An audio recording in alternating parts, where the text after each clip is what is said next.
you burn me and I'm smoking. I just wanted you to watch me dissolve slowly. Докатились. Цукерберг, верни стену. Что это за, блин, прямоугольники? Куда квадраты делись, а? В смысле?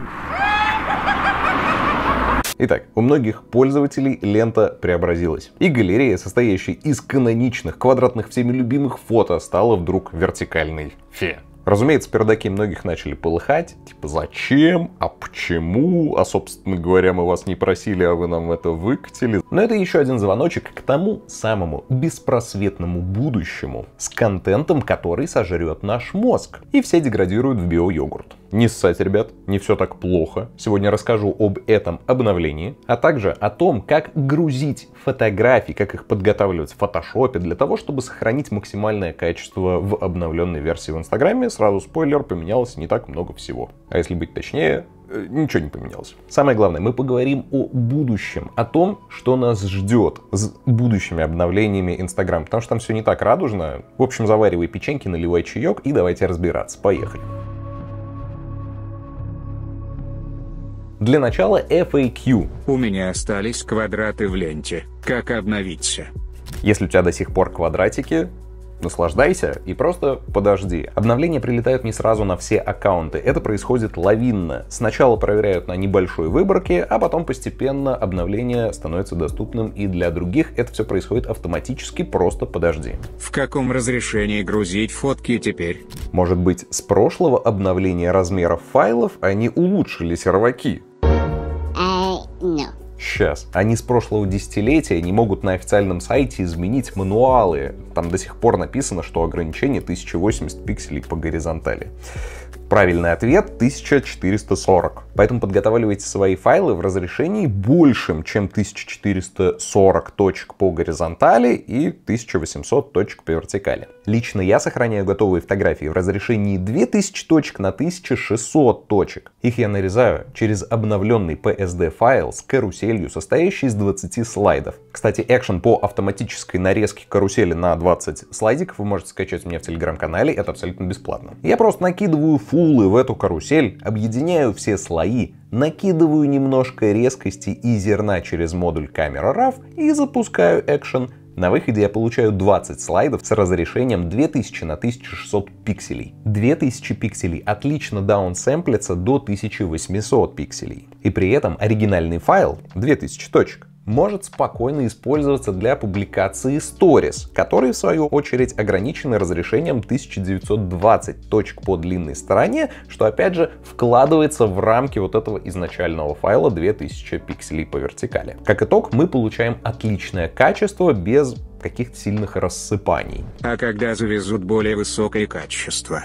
Завезут, но позже. Пока что в этом нету нужды. Плотность изображения при публикации в посте с соотношением сторон 4 к 5, 1440 на 1800 точек, имеет плотность вполне удовлетворяющую разрешающей способности глаза. А перегружать серваки лишними петабайтами фоточек с кошечками, собачками, жопами и сиськами, ну просто-напросто это дорого. Я думаю, что переход на более высокое разрешение файлов, хранящихся на серваках, произойдет ровно в тот момент, когда произойдет унификация всех постов в Инстаграме под соотношение сторон 9 к 16. И вот именно об этом я хочу поговорить чуть подробнее. С 2021 года Инстаграм стал все сильнее походить на ТикТок. И это неудивительно. Ведь ТикТок в 2020 году стал самой скачиваемой соцсетью в мире. Вовлеченность пользователей в ТикТок значительно превышает вовлеченность в Инстаграм, что заставляет Инстаграм меняться. В результате вот вам рилсы с системой рекомендаций, основанные не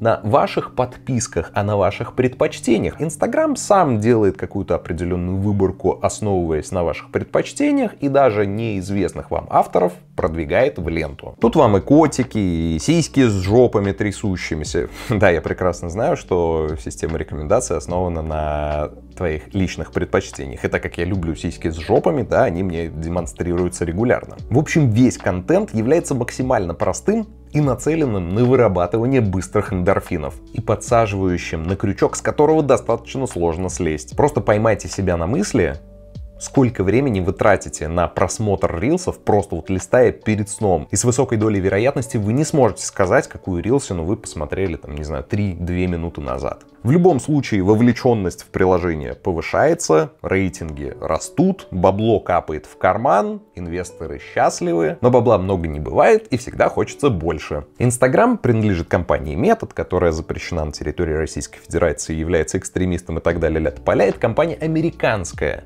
TikTok — компания китайская. Политические события также сыграли роль в эволюции Instagram. Вот вам классная многоходовочка. Во время первого срока Дональда Трампа активно форсилась идея блокировки TikTok в США. Все из-за опасений по поводу передачи данных американских пользователей китайским туда-сюда властям. При этом никаких конкретных доказательств, фактов передачи этой информации не было. Какие ваши доказательства?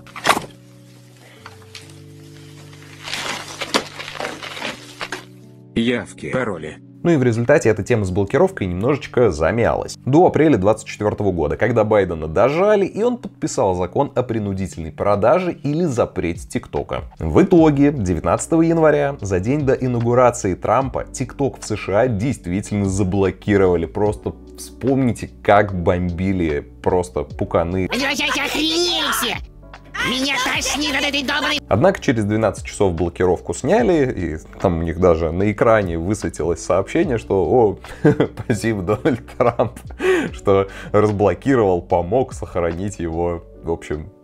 Такие дела. Но на самом деле Трамп не просто разблокировал это приложение, он просто подписал указ о отсрочке. Отсрочке этой блокировки на 75 дней, и вот есть 75 дней для решения этого вопроса. За это время TikTok и американские власти должны найти компромисс, в противном случае блокировка вернется. Кстати, аналогичная ситуация происходит и с CapCut, который с недавних пор стал обогащать своих создателей просто за всю хурму. Хотя я его всегда воспринимал именно как ультимативный бесплатный инструмент. Там реально были очень классные фичи, сейчас зайдешь и каждая вторая — это, пожалуйста, купи подписку. В результате CapCut, принадлежащий той же самой компании, которая владеет ТикТоком, тоже блокируется. И в качестве альтернативы директор Инстаграма Адам Моссери анонсирует отечественный аналог — приложение Edits, которое выйдет 13 марта. Уже сейчас можно предварительно зарегистрироваться, страница в Apple Store имеется. Скорее всего, он будет бесплатным, ну а после, опять же, набирая популярность, прикрутит какую-нибудь монетизацию, подписку, платные функции, и опять